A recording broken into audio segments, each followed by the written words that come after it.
Mesdames et messieurs, bonsoir. Comme promis, nous nous retrouvons pour notre émission Zoom sur. Alors ce soir, nous allons parler des fonctionnaires et agents contractuels de l'État, donc 80% dans les secteurs de la santé, de l'éducation et de l'enseignement supérieur et de l'action sociale, bénéficieront d'une augmentation de salaire. Cette augmentation a été concrétisée par un projet de décret adopté jeudi dernier en Conseil des ministres à travers la mise en œuvre d'un cadre réglementaire permettant l'harmonisation et la simplification de leur système de rémunération. Alors pour en parler ce soir, nous avons avec nous Monsieur Naji Sidi Bouna, qui est le directeur général du budget au ministère des Finances. Bonsoir et merci de vous joindre à nous. Également avec nous, Monsieur Brahim Messoud, chargé de mission au ministère de la fonction publique et du travail. Mohamed est également avec nous, Cheikh Baye Cheikh Abdallahi, qui est le DRH du ministère de la Santé. Monsieur Mohamed Ould Rajil, également avec nous ce soir, DRH au ministère de l'Éducation nationale et de la réforme du système éducatif. Bonsoir messieurs et merci de vous joindre à nous ce soir pour notre émission Zoom sur. Alors avant d'entrer dans le vif du sujet, nous allons regarder cet extrait de l'élément du ministre Melaydine Ould Eyi, ministre de l'Éducation nationale et de la réforme du système éducatif, porte-parole du gouvernement.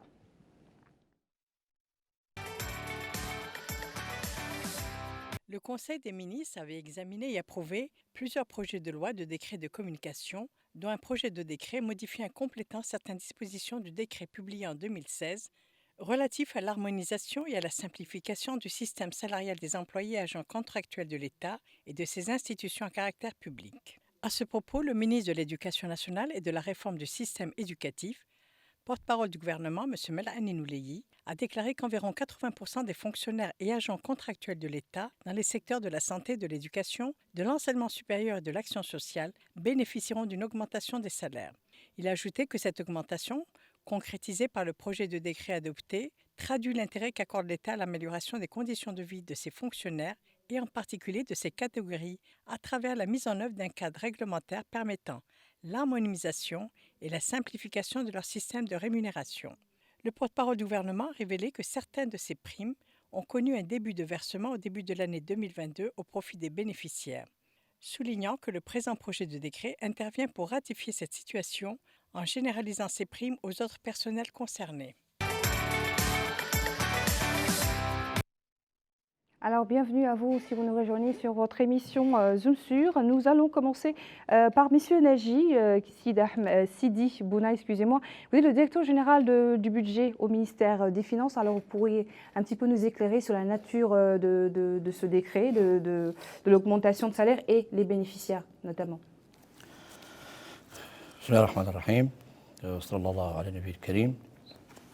D'abord, je voudrais remercier le Mauritanie de nous avoir invités ce soir à ce plateau avec mes collègues, venir expliquer aux téléspectateurs et aux citoyens mauritaniens un ensemble de mesures qui ont été prises les dernières années. Ces mesures, bien évidemment, elles visent à améliorer les modes de vie des citoyens mauritaniens et des fonctionnaires et agents de l'État, et bien évidemment la population et les citoyens qui se trouvent dans une situation un peu particulière et qui ont un revenu relativement faible. Et c'est dans ce cadre qu'il y avait une stratégie du gouvernement stratégie visant, comme je viens de vous dire, visant à améliorer les conditions de vie de la population. Bien entendu, ces stratégies s'appuient, c'est l'approche très ambitieuse du président de la République, développé dans son programme électoral, qui est articulé autour des principaux axes suivants. Premièrement, comme vous le savez, c'est un État fort, moderne et au service des citoyens, et une économie résiliente et engagée sur le chemin d'émergence avec un capital humain et des ressources humaines très bien valorisées et qui sont au service du développement du pays. Et la quatrième axe, c'est une société fière de son histoire et de sa divergence et qui est réconciliée avec elle-même. Ces différents axes sont clairement reflétés dans les différentes lois de finances de l'année 2020, 2021 et 2022, et que cette stratégie a été prise en charge au niveau des allocations des crédits budgétaires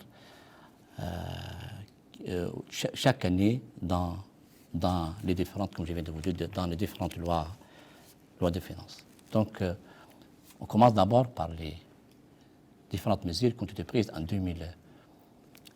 En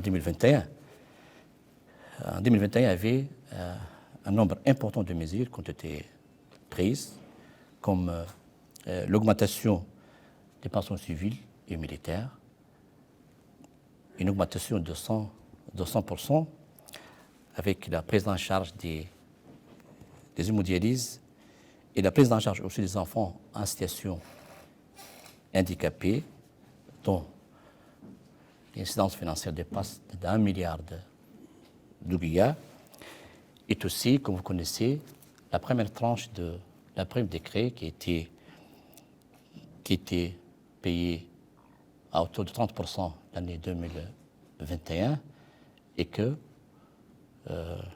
l'incidence pour l'année 2022 a été prévue dans la loi de finances en 2022 qui a été payée de 2 janvier 2022.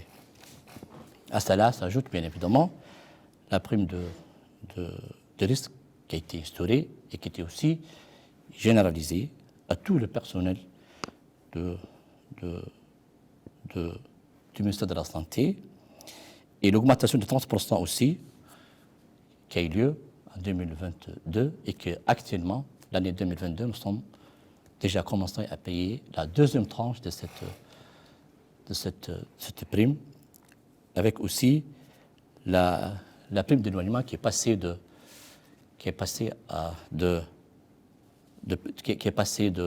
montant initial jusqu'au 150%. Donc pour 2022, il y avait la deuxième tranche de l'augmentation de prime décret qui est passée de 30 000 à 45 000 ouguiyas, et c'est l'occasion d'informer les intéressés, les citoyens, que cette prime coûte à l'État actuellement plus de 9 milliards d'ouguiyas. Il y a aussi l'augmentation de 100%, l'augmentation relative à la prime d'équipement pour l'enseignement éducatif, secondaire et technique, qui est passé de 20 000 ouguiyas à 40 000 ouguiyas. Toutes ces mesures ont été reflétées dans les différentes lois différentes, dans les différents budgets de l'État de 2020 à 2022, et cela s'explique bien évidemment par l'augmentation de la partie salariale de ce budget qui est passé de à peu près 156 milliards d'ouguiyas en 2019 jusqu'au niveau de plus de 200 milliards d'ouguiyas en 2022. Cela, ceci dit que l'ensemble de ces mesures qui ont été prises et que ces primes qui ont été instaurées ont été bien évidemment prévues dans les budgets de l'État. Et voilà, par rapport au décret qui passé un conseil de ministre la semaine passée. Je dirais que ce décret vise à régulariser la prime de décret, qui est passée, comme je viens de vous dire, de 30 000 roupies à 45 000 roupies, qui était payée le 2 janvier 2022, plus l'augmentation, la deuxième tranche de l'augmentation qui est accordée pour le département de la santé, et l'instauration des nouvelles primes, des nouvelles augmentations substantielles au profit des professeurs de l'enseignement supérieur. Donc voilà, c'est un résumé. C'est un ensemble de mesures qui coûtent des dizaines de milliards le budget de l'État et qui visent essentiellement à améliorer le mode de vie des fonctionnaires de l'État et les populations les plus démunies. Parlant de l'augmentation de la masse salariale, je veux dire en pourcentage, maintenant on peut compter quoi, 50% d'augmentation pour les fonctionnaires? Pour les deux secteurs sociaux de la santé et de l'éducation, ils avaient bénéficié d'une augmentation d'ordre à peu près, pour la santé, c'est 30% chaque année, qui commence de 2021, et que chaque année, on paye le 30%. Et pour 2023, il y aura le paiement de 40%, qui est la dernière tranche pour le département de la santé. Pour l'éducation, il y avait un ensemble d'augmentation de primes, comme les primes décret, les primes d'éloignement, et aussi pour la santé, les primes d'équipement. Il y a aussi une autre prime qui est le prime d'encadrement, ou bien la prime qui a été accordée aux personnels d'encadrement, qui était accordée aussi au profit de ceux qui sont au département de l'éducation, d'enseignement primaire, secondaire et technique. D'accord. Dites-nous, Monsieur Brahim Messoud, dans votre département, comment ce nouveau décret est accueilli, surtout dans le secteur du travail et de la fonction publique? Merci. Nous remercions la TVM Mauritania pour cette occasion qui nous est offerte pour partager d'une manière générale avec l'opinion nationale, mais particulièrement avec les catégories de fonctionnaires bénéficiaires de cette importante mesure, qui traduit d'ailleurs, comme le disait mon collègue, l'un des axes de l'engagement que le président de la République avait pris par rapport à la société mauritanienne. En effet, effectivement, les engagements pris par le président de la République mettaient en exergue, et d'ailleurs d'une manière très expresse, l'axe lié à la valorisation des ressources humaines, c'est-à-dire la mise en exergue de ce facteur humain dans toutes les politiques publiques visant la modernisation de cette administration et l'amélioration des qualités des prestations de services rendus à l'usager. Ceci est traduit effectivement par la portée du décret objet d'ailleurs de votre mission, et qui traduit une augmentation tellement conséquente doublement sur le plan fonctionnel, tout simplement parce qu'elle touche déjà cette rémunération des fonctionnaires qui est constituée par 4 éléments. Cette augmentation, elle est conséquente. Pourquoi? Parce qu'elle touche déjà 2 éléments de cette rémunération. Le complément de traitement. Le complément de traitement, elle se traduit soit par une augmentation, la création d'un complément de traitement supplémentaire d'ailleurs qui est net d'impôt, qui n'est pas soumis ni à l'ITS ni à la CNAM, c'est-à-dire les retenus, mais aussi en termes d'indemnité, en termes d'augmentation de montants d'indemnité déjà octroyés à ces personnels. Ça, c'est d'une part, mais d'autre part aussi, elle est conséquente. Pourquoi? Parce que par la nature c'est-à-dire de la diversité des catégories de fonctionnaires bénéficiaires, et surtout en termes de pourcentage par rapport à l'effectif global de la fonction publique. Puisqu'il faut dire que les effectifs ayant bénéficié de cette augmentation aujourd'hui se situent aux environs de plus de 80% des effectifs de la fonction publique. Puisque déjà à l'éducation à elle seule, représente déjà plus de 60% de l'effectif de la fonction publique. Vous mettez pour la santé, c'est déjà plus de 20%, l'enseignement supérieur.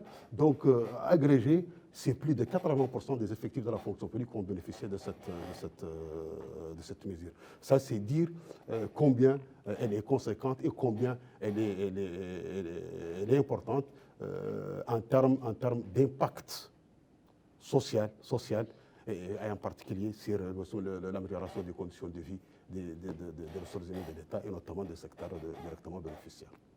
Est-ce qu'on peut revenir sur les secteurs bénéficiaires, en somme, plus précisément sur les secteurs vraiment qui bénéficient de ces augmentations-là de salaire? Oui, les secteurs, comme vous le savez, sont déjà suffisamment représentés ici dans l'émission, puisque c'est d'abord l'éducation nationale. L'éducation nationale, c'est-à-dire ces différents ordres, hein, c'est le fondamental et le secondaire. Et vous avez même le supérieur à la recherche scientifique, en l'occurrence, le DRH du ministère est là dans l'émission. Donc ce sont ces trois secteurs qui sont directement liés, mais quand on cherche à analyser en profondeur aussi la portée de ce décret, on verra bien qu'en termes de couverture, même concernant certaines indemnités, elles ont été élargies à des personnels, par exemple, je pense que c'est le cas pour le MASEF. Hein, c'est-à-dire, il y a des personnels, des catégories de fonctionnaires qui sont en service dans des départements qui ne sont pas réellement l'enseignement, mais compte tenu de la nature des missions qui leur sont dévolues, profitent et bénéficient de ces augmentations. Donc c'est vraiment dire qu'elle est conséquente doublement, en termes d'abord d'éléments salaires touchés, mais aussi en termes de couverture, en termes d'effectifs. Vraiment, le taux d'effectifs bénéficiaires par rapport à l'effectif global de la fonction publique. Merci beaucoup, M. Brahim. Alors, nous venons en vous à M. Cherbey Abdallah. Vous êtes le DRH du ministère de la Santé. Donc. Alors, dites-nous aujourd'hui la conséquence de cette augmentation de salaire sur votre département. Voilà, merci beaucoup. Moi, je tiens aussi également à vous remercier à la télévision de Mauritanie pour nous avoir donné l'occasion, mes collègues et moi-même, de parler donc de ce fameux décret qui a été pris tout récemment par le Conseil des ministres et qui abroge et remplace certaines dispositions du décret 2016-082 du 19/4/2016 portant harmonisation et simplification du système de rémunération des fonctionnaires et agents de l'État et des établissements à caractère administratif de l'État également. Particulièrement pour le ministère de la Santé, effectivement, il y a une augmentation des salaires de l'ordre de 30% pour l'ensemble du personnel. Et quand je parle du personnel du ministère de la Santé, je parle de trois catégories.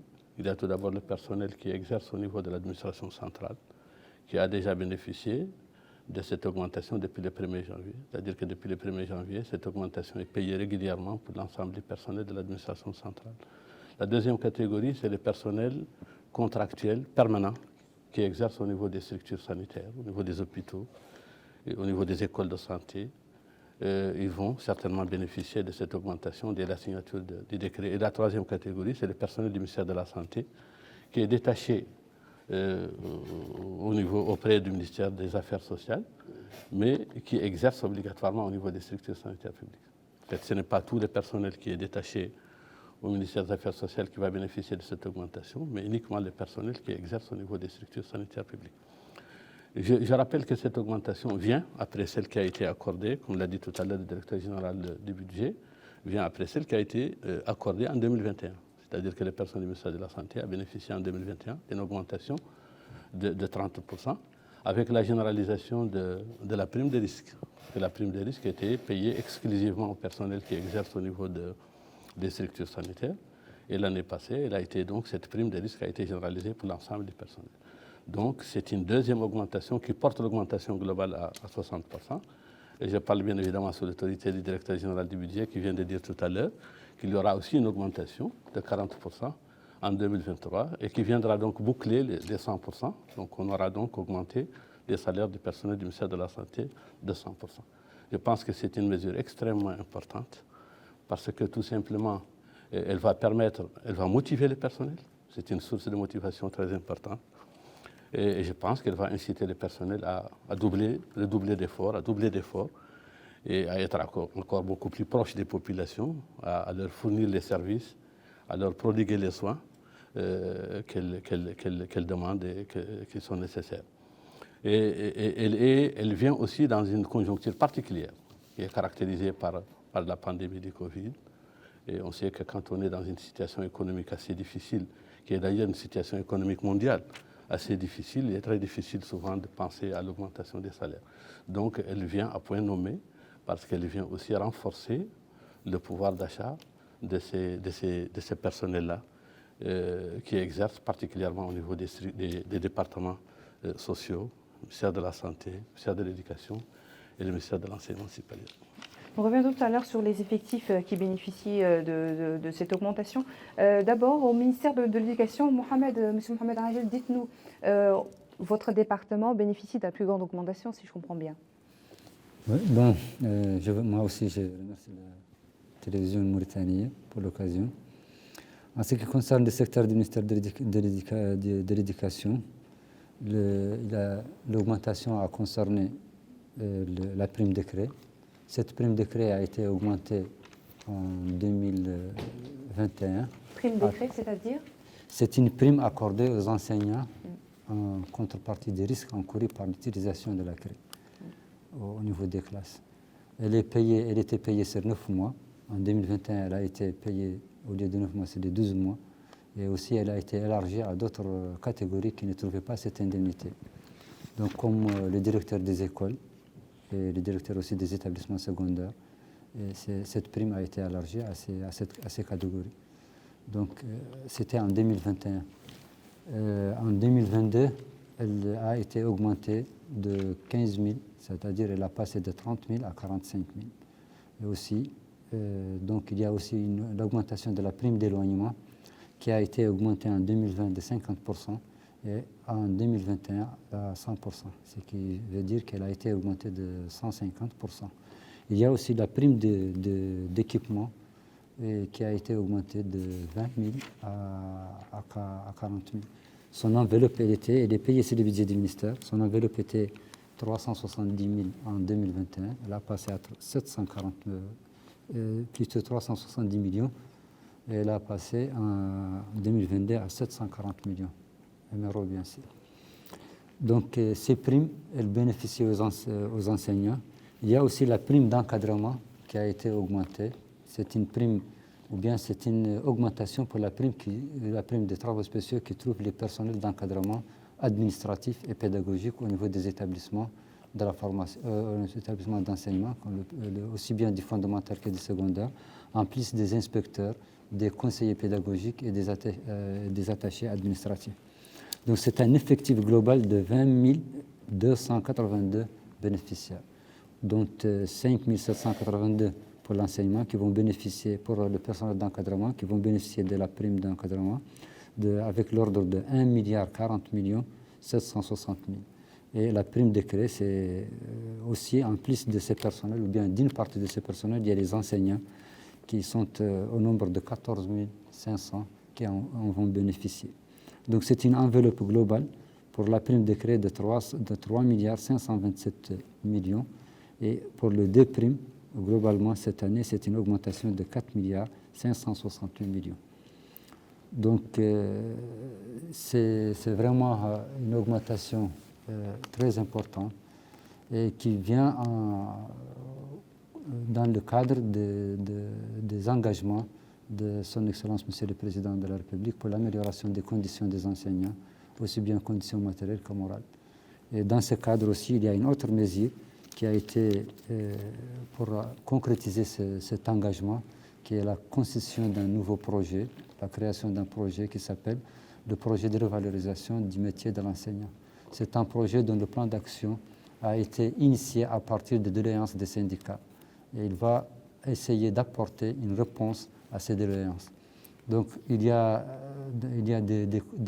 des activités, des actions dans ce plan d'action qui sont relatives à l'amélioration des conditions morales des enseignants.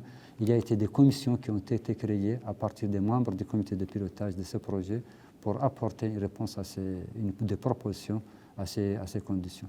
Pour tout ce qui concerne la révision des textes juridiques relatifs au statut des enseignants, et ou peut-être la création de nouveaux statuts, de nouveaux corps plutôt, ça, et en plus de l'augmentation des salaires et des indemnités, il y aura le recrutement de des experts qui vont étudier des questions et apporter des réponses, et aussi estimer l'incidence financière de des actions et essayer de faire une programmation sur les années de 2023, 2024, 2025 et peut-être 2026 en fonction de l'évolution des ressources de l'État.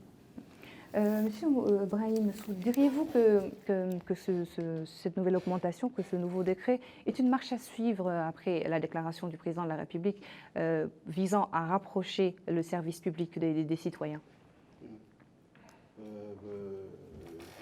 Pour répondre à la question, vous dites ? Oui, je dis, est-ce que cette augmentation, ce décret, est selon vous une marche à suivre après la déclaration du président et ces mesures prises pour rapprocher, par exemple, les services publics des citoyens? Est-ce une manière de motiver également le service public pour davantage servir les citoyens? Non, bien sûr, bien sûr. Bon, il faut dire que la mise avec cette valorisation des ressources humaines, elle est traduite très tôt, dès le début du programme du mandat du président de la République. Ce qui fait qu'elle constitue un axe prioritaire dans la politique même du gouvernement. Et elle est traduite doublement, comme je l'avais dit. D'abord, ce n'est pas seulement en termes de motivation, ce sont des augmentations qui successivement, on a entendu depuis déjà 2021, c'est des augmentations qui se traduisent soit par l'augmentation de certaines indemnités, l'élargissement de certaines indemnités qui existaient à d'autres catégories qui n'en bénéficiaient pas, mais même aussi la création d'augmentation en termes de forfait, comme l'avait dit mon collègue tout de suite, par rapport à l'augmentation qui a été réservée par ce décret à l'enseignement supérieur et à la recherche scientifique. Mais cette motivation, elle est aussi accompagnée d'un renforcement des capacités de ces ressources humaines par un vaste programme de formation et de perfectionnement qui est exécuté par le gouvernement à travers l'École nationale d'administration au profit de l'ensemble de plusieurs catégories de fonctionnaires qui ont déjà bénéficié. D'autres catégories sont en cours de formation au niveau de l'ENA et d'autres programmées encore tout au long du reste du programme. Ce qui veut dire que cette valorisation des ressources humaines, ce n'est pas seulement en termes de motivation, mais aussi en termes de renforcement des capacités de ces ressources humaines pour qu'ils puissent réellement exécuter les politiques publiques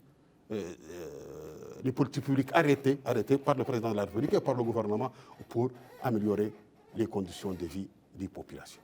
Nous parlons d'une augmentation salaire pour 80% de la fonction publique, c'est bien ça? Oui, pour les 20% qui restent, par exemple pour les PNP, les personnes non permanentes ou les autres, pour les 20% qui restent, qu'est-ce qui va se passer? Moi, je crois que la question par rapport au reste, les décisions qui ont été prises, elles traduisent plutôt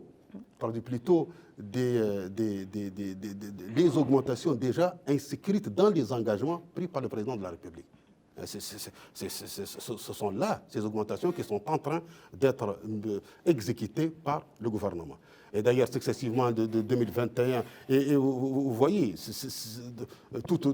pour le reste du programme, quand on dit déjà que les 2 années ou les 3 années du mandat du président de la République ont déjà traduit des augmentations qui couvrent plutôt plus de 80% des effectifs de la fonction publique, c'est dire quand même que ces augmentations iront, et pourquoi pas, pour essayer d'englober en fonction des priorités. La fonction publique, mais en fonction des priorités des secteurs, et leur apport et leur impact direct sur l'amélioration des conditions de vie des populations telles qu'arrêtées par le président de la République dans son programme.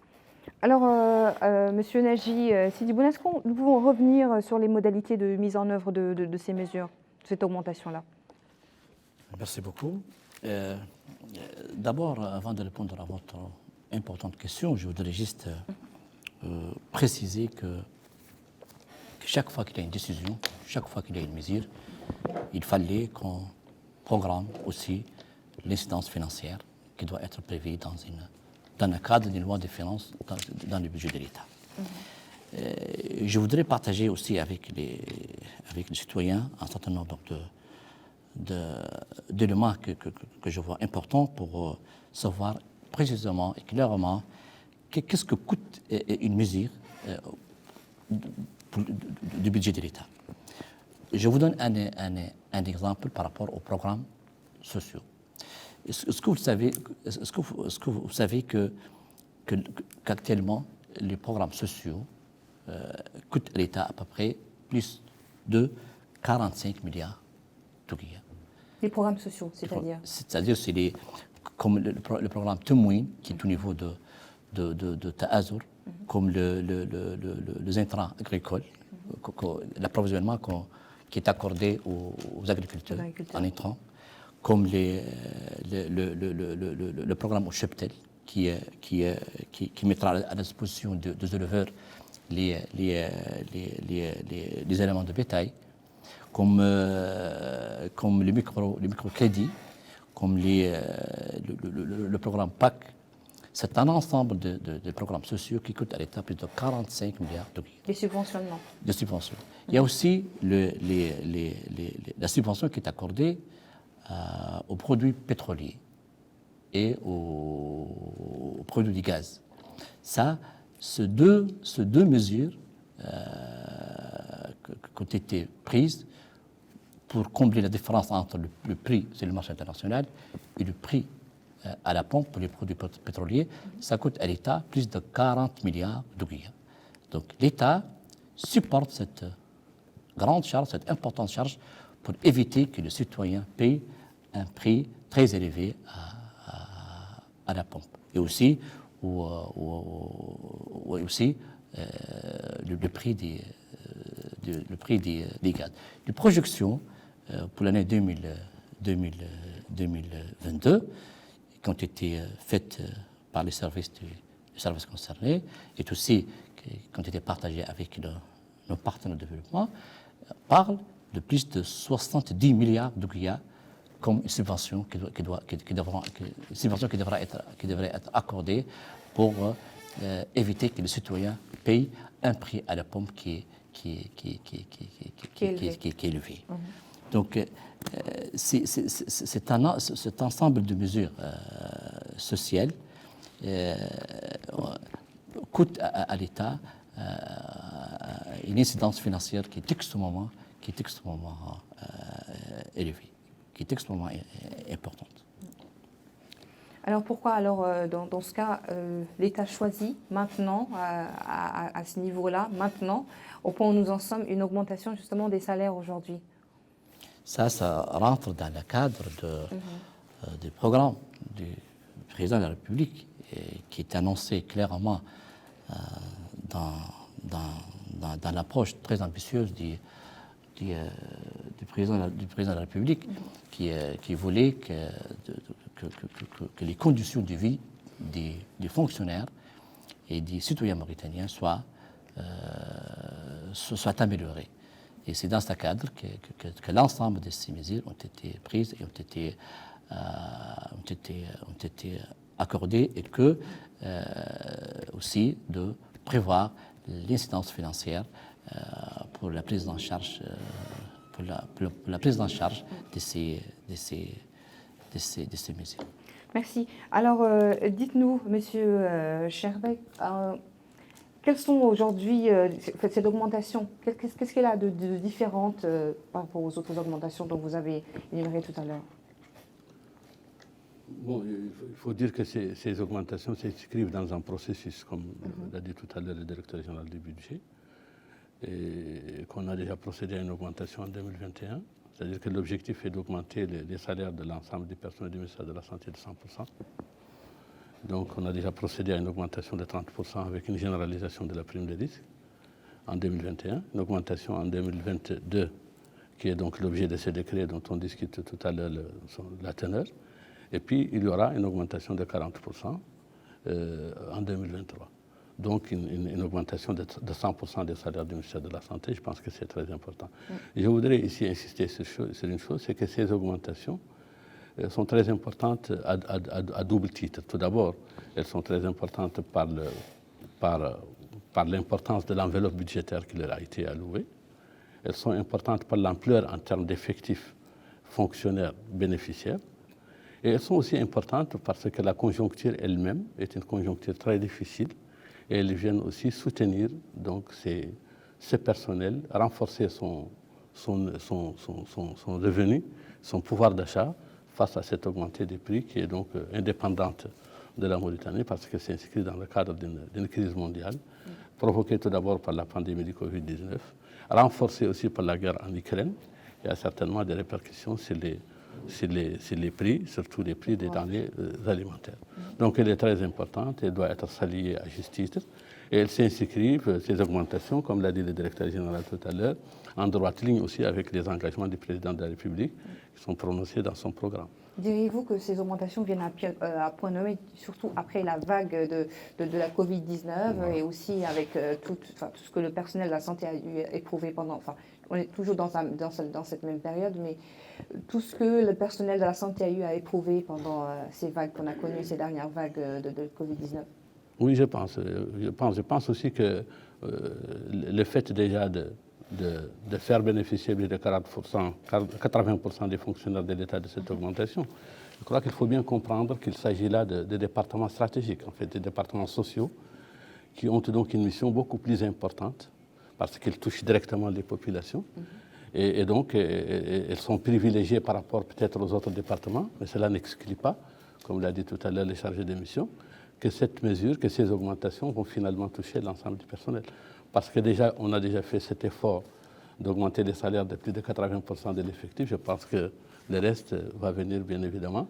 Et je pense qu'il est dans l'objectif annoncé, inscrit dans le programme du président de la République, de renforcer donc les ressources humaines. Tout d'abord en termes pécuniaires, d'augmenter donc les revenus du personnel, mais aussi en termes de renforcement des capacités des ressources humaines. Le chargé de mission a parlé tout à l'heure du programme du gouvernement, programme de formation du gouvernement, qui est actuellement dispensé au niveau de l'ENA et qui a déjà profité au personnel de plusieurs départements. Et je crois que donc il faut voir ces mesures dans un cadre beaucoup plus global. C'est le cadre de renforcement des capacités, mais aussi de renforcement des revenus des personnels. Donc, une motivation pour aller à l'avant, mais aussi un renforcement des capacités pour pouvoir offrir des services de qualité, prodiguer des soins de qualité pour le ministère de la Santé. Monsieur Mohamed Ragil, votre département fait partie bien sûr des départements privilégiés, disons, pour bénéficier de cette augmentation. Comment vous allez structurer cette augmentation? Comment cela va se dérouler? Comment cela va se passer chez vous? Pour la prime de créer, il y a un état qui se fait tous les 3 mois. Il est transmis au niveau de la direction générale du budget et il est payé pour tous les bénéficiaires. C'est déjà fait pour le premier trimestre, il sera préparé pour le second trimestre. Pour la prime d'encadrement, elle est payée une seule fois par année, au début d'année, c'est déjà fait, c'est déjà payé. Pour la prime d'éloignement aussi, elle se paye par trimestre. Le premier trimestre, c'est déjà aussi payé, et le deuxième trimestre, il est en cours de préparation. Pour la prime qui est allouée au personnel d'encadrement, cette prime nécessite l'élaboration et la signature d'un arrêté. Il est déjà en circuit de visa. Et dès que ça sera prêt, il sera appliqué. Il sera appliqué aussi à compter du 1er janvier. Donc il y aura un rappel pour les gens qui vont en bénéficier. Mais je veux aussi revenir sur les autres mesures pour le renforcement des capacités des enseignants qui sont extrêmement importantes en termes de recrutement, mais aussi en termes de formation, ou pour l'amélioration de la couverture scolaire et pour l'amélioration aussi de l'enseignement dispensé dans les écoles. Donc pour l'année 2019, il y a eu un recrutement de 4810 enseignants, dont 4000 prestataires de services et 810 enseignants. En 2020, il y a eu le recrutement de 883 enseignants. En 2021, il y a eu le recrutement de 823 enseignants. Et pour l'année 2022, en juin, il y aura la sortie d'autres promotions de 1525 enseignants, dont des inspecteurs, aussi bien des fondamentales que des secondaires, et des formateurs des ENI qui sont recrutés. Il y a 100 formateurs qui ont été recrutés pour cette année, qui ça constitue une première. Mais aussi, il y a un concours au niveau pour cette année, c'est un concours aussi bien de recrutement externe qu'interne pour régulariser la situation de certaines catégories de fonctionnaires ou d'employés, mais aussi c'est pour la promotion pour d'autres catégories. Il y a, par exemple, la régularisation de la situation des prestataires de services, dont il y a le recrutement de 1200 dans le corps de la fonction publique. Les prestataires de services, ils n'avaient pas de contrat de travail. Le ministère s'est engagé de régulariser la situation de ces prestataires de services. Ceux qui ont l'âge encore d'accéder à la fonction publique, ils vont accéder. Les autres sont recrutés comme des contractuels. Donc, ces 4000, environ les 4000 seront régularisés. Aussi, il y a un recrutement pour la régularisation des instituteurs qui étaient chargés de cours dans les établissements de secondaire. Ils sont au nombre de 600. Il y a un concours interne pour le reclassement comme de professeurs adjoints, de professeurs de collège. Et aussi, il y a 1000 instituteurs qui vont passer aussi comme des professeurs de premier cycle. C'est des 1000 professeurs plutôt de collège qui vont passer comme professeurs de lycée. Donc c'est un recrutement de 4540 enseignants. Il y a un recrutement externe. Pour le recrutement externe, il y a un recrutement direct pour la régularisation des prestataires de services, mais aussi il y a un recrutement d'instituteurs qui vont faire la formation dans les ENI et des professeurs qui vont faire la formation à l'ENS. Ce recrutement aussi externe, il a été réalisé cette année pour la première fois à travers une approche locale. C'est-à-dire le recrutement, il sera fait localement au niveau de chaque Muqata'a. Donc chaque fonctionnaire, à sa sortie, il connaît déjà la Muqata'a dans laquelle il va travailler, il va exercer. Donc il y a aussi sur le plan pour la formation, il y a un plan de formation qui est maintenant exécuté au profit de 2800 enseignants. Et à partir d'octobre, il sera aussi élargi au reste des professeurs de l'enseignement fondamental qui sont au nombre d'environ 10 à 11 000 enseignants. Alors diriez-vous que vous bénéficiez ou vous allez bénéficier de cette augmentation grâce à votre proximité ou en dépit de votre proximité avec les populations, comme tout à l'heure l'a signalé M. Cherbey? Le secteur de l'éducation, c'est l'un des secteurs sociaux qui touche à peu près toute la Mauritanie. Il n'y a pas une maison, un foyer où il n'y a pas un enseignant ou un élève. Donc, tous les foyers de la Mauritanie sont touchés par l'éducation. C'est un secteur social qui touche à peu près toute la Mauritanie. Donc, c'est un secteur prioritaire. Et aussi, comme nous l'avons déjà mentionné, c'est un engagement de son Excellence, Monsieur le Président de la République, d'améliorer les conditions des enseignants, aussi bien matériel. Donc, ça vient en réponse à cet engagement. Dites-moi, Monsieur Najib Sidi Bouna, dites-nous, quelle est l'incidence aujourd'hui financière de cette augmentation sur le budget de l'État? Voilà, pour l'incidence financière de ce présent décret, ça dépasse à peu près uniquement, ça dépasse le 11 milliards d'oublias.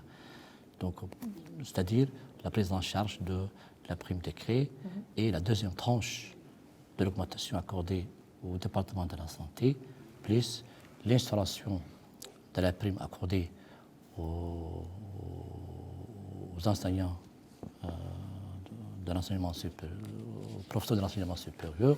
Donc, ces 3 à 4 mesures, son incidence dépasse à peu près les 12 ou 11 milliards d'oublias.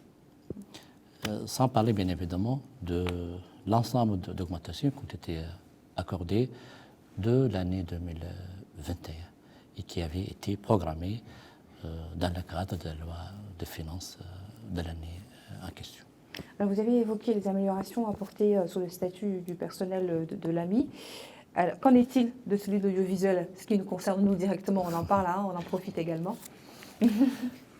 Voilà, par rapport aux augmentations accordées à l'AMI et à la télévision et aussi à la radio, il y avait des échanges qui étaient faits, qui étaient commencés l'année 2021, et que apparemment les charges financières, l'incidence financière de ces trois augmentations ont été prévues dans le cadre de la loi de finances 2020-2022. Donc actuellement, les subventions accordées à ces trois structures, l'incidence financière de ces augmentations avait été prévue, avait été programmée dans la loi de finances 2000, dans les subventions accordées à ces trois structures. Est-ce qu'on pouvait également revenir sur les 40% d'augmentation dont vous avez parlé tout à l'heure en 2023 ? Ça rentre dans le cadre d'une augmentation qui est accordée au département de la santé, qui a commencé en 2021 pour payer la première tranche qui est 30%, et que l'année 2022, il a été programmé la deuxième tranche qui est de 30%, et que le 40% restant, elle sera programmée dans le cadre de la loi de finances 2023. Donc, à la fin de 2023, le département de la santé va bénéficier d'une augmentation de 100%. Chaque année, on programme 30%, et la dernière année qui est 2023, on va programmer le 40% restant, comme je viens de vous dire. Et je voudrais aussi dire que chaque fois qu'il y a une mesure qui est prise, chaque fois qu'il y a une décision relative à l'amélioration des conditions de vie des citoyens, il y a aussi un effort budgétaire qui doit accompagner ces mesures et ces décisions.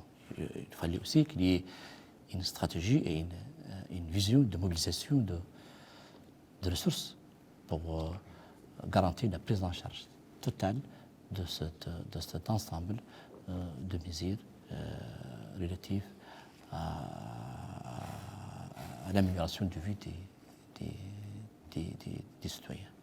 Et qu'il ne faut pas qu'on oublie l'idée qui vient d'être dite par notre collègue Cherbey, que ces augmentations, ces mesures ont été prises dans ces conditions qui sont marquées par une crise internationale et par cette pandémie qui s'est répercutée sur l'ensemble d'économies à l'échelle internationale, dont bien évidemment notre pays aussi il a été touché. Donc vous pouvez imaginer que s'il n'y avait pas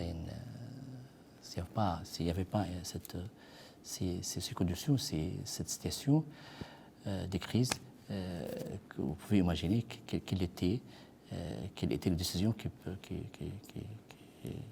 pouvait être prise par rapport à cet important volet du programme du président de la République relatif à l'augmentation de mode de vie des citoyens.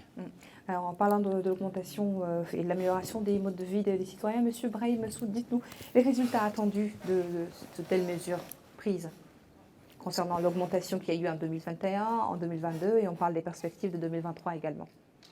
On dirait tout simplement que, compte tenu de tout ce qui a été dit ici, l'impact grandiose social de ces mesures n'est plus à démontrer. D'abord, par rapport au montant, c'est-à-dire à l'incidence financière que représentent ces mesures sur le budget, sur la loi des finances, mais aussi en termes, nous l'avons dit une fois encore, en termes d'effectifs concernés par rapport aux effectifs de la fonction publique. Mais il faut dire aussi qu'effectivement, et ça a été dit autour de la table, que le contexte particulier vraiment dans lequel, et la conjoncture particulière dans laquelle ces augmentations ont été prises, dénote une fois encore la détermination du pouvoir public à agir sur le facteur humain comme atout majeur pour la modernisation de l'administration et l'amélioration des conditions de vie des citoyens de ce pays. Monsieur Charbel? Je voudrais un peu abonder dans le même sens. En fait, je voudrais dire tout simplement que ces mesures s'inscrivent dans le cadre d'une stratégie globale qui a commencé par les augmentations de salaire des personnels du ministère de la Santé en 2021, mais aussi par l'augmentation de 100% des pensions des retraités civils et militaires, par l'assurance maladie au profit de 100 000 familles, donc un total de 620 000 individus. Et je pense que ça s'inscrit dans un cadre beaucoup plus global qui vise donc à améliorer les conditions de vie des populations et plus particulièrement des populations vulnérables. Donc il faut le voir dans une stratégie globale qui va certainement continuer, mais l'objectif est d'atténuer un peu les effets de la crise, de renforcer donc le pouvoir d'achat des populations, donner une importance particulière aux populations vulnérables qui n'ont pas les moyens d'avoir une assurance maladie. Quand on parle de 100 000 familles pour un effectif global de 620 000 personnes, je pense que ça c'est extrêmement important et qu'il faut le saluer. Et tout cela, comme viennent de dire les deux directeurs généraux, s'inscrit aussi dans un contexte tout à fait particulier, difficile, où toutes les économies du monde sont actuellement affectées par la crise du Covid, affectées par la guerre en Ukraine. Et donc, penser à ces populations, penser à tout ce monde-là, dans une conjoncture comme celle-là, je pense que c'est quelque chose de très important qu'il faut s'allier à sa gestion. Justement, parlons de la conjoncture. Nous n'avons plus beaucoup de temps. Parlons aussi des perspectives. Quelles perspectives aujourd'hui votre département pourrait mettre en avant justement pour l'amélioration davantage, parce que ça ne suffit jamais, davantage de la condition de vie de votre département? Bon, il faut dire que quand on parle de l'augmentation de salaire, on parle de ce qui est payé à l'ensemble du personnel au niveau du budget de l'État. Mais il y a un certain nombre de primes, de motivation qui sont payées même sur les budgets de fonctionnement du ministère de la Santé. Des primes de garde, des primes d'astreinte, des motivations qui sont payées au niveau des hôpitaux. Mais tout ça, c'est dans le cadre de cette motivation, parce que la motivation est une condition quand même nécessaire pour améliorer le rendement des employés, du personnel sur les lieux de travail. Donc, nous sommes tout à fait conscients de l'importance que jouent les ressources humaines, surtout dans un département comme le nôtre. Et nous sommes en train de renforcer nos ressources humaines tout d'abord par un recrutement, parce qu'il y a, sur les 3 années passées, il y a donc un recrutement très important, de l'ordre de 700 toutes les années. Donc nous sommes en train de renforcer les effectifs par un recrutement externe, et nous sommes donc en train de réduire le gap entre les effectifs actuels et l'effectif normatif, c'est-à-dire nous sommes en train de voir dans quelle mesure on peut avoir un personnel qui correspond exactement à nos besoins, mais nous sommes aussi également en train de motiver notre personnel pour qu'il puisse prodiguer des soins de qualité à nos populations là où elles sont. Alors, Monsieur Mohamed Rajil, dites-nous rapidement quels sont aujourd'hui les résultats attendus de ces mesures au sein de votre département et également les perspectives. Je dis que ces mesures ils vont contribuer à améliorer les conditions de vie des enseignants, comme toutes les autres mesures prises pour l'amélioration des conditions des citoyens en général, comme l'avaient mentionné mes collègues, concernant les projets sociaux, les différents projets sociaux qui visent d'atténuer les effets de la crise mondiale, la crise économique et financière sur nos populations, et atténuer aussi les effets de la cherté de la vie, qui est une conséquence de cette crise, mais aussi, en termes de perspective, nos objections pour l'amélioration des conditions des enseignants ne s'arrêtent pas à ces mesures seulement.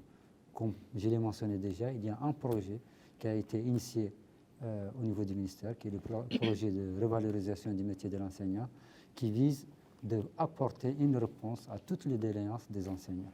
Donc il y a un plan d'action Il a un comité de pilotage. Ce comité de pilotage, il y a des représentants de l'État. L'État est représenté par 10 représentants. Les syndicats sont représentés par 10 représentants. C'est le chargé de mission et les membres de ce comité de pilotage. Donc, ce projet, il va essayer d'apporter des réponses à ces doléances, notamment en ce qui concerne l'amélioration des conditions matérielles des enseignants. C'est-à-dire qu'il y aura, comme je l'ai déjà mentionné, l'étude des possibilités d'augmentation des indemnités et des salaires des enseignants. Il y aura une évaluation de l'incidence financière de ces mesures. Il y aura leur programmation sur la durée du projet qui court jusqu'en 2024, mais peut-être aussi au-delà de 2024 jusqu'en 2026 en fonction du développement des ressources de l'État. Donc, toutes ces mesures, elles visent l'amélioration des conditions des enseignants et les mettre dans des conditions qui leur permettent d'exercer convenablement leur mission. Eh bien, merci beaucoup, messieurs, d'avoir partagé ce plateau avec nous. Merci beaucoup à vous, monsieur Naji Sidibouna, directeur général du budget au ministère des Finances. Merci également monsieur Brahim Messoud, chargé de mission au ministère de la fonction publique et du travail. Merci de nous avoir accompagnés également, monsieur Cherbay Cheikh Abdallahi, DRH du ministère de la Santé. Merci Mohamed Rajil, DRH au ministère de l'Éducation nationale et de la réforme du système éducatif. Merci d'avoir partagé ce plateau avec nous. Voilà, très bonne suite de programme sur Elle Mauritania. Bonne soirée.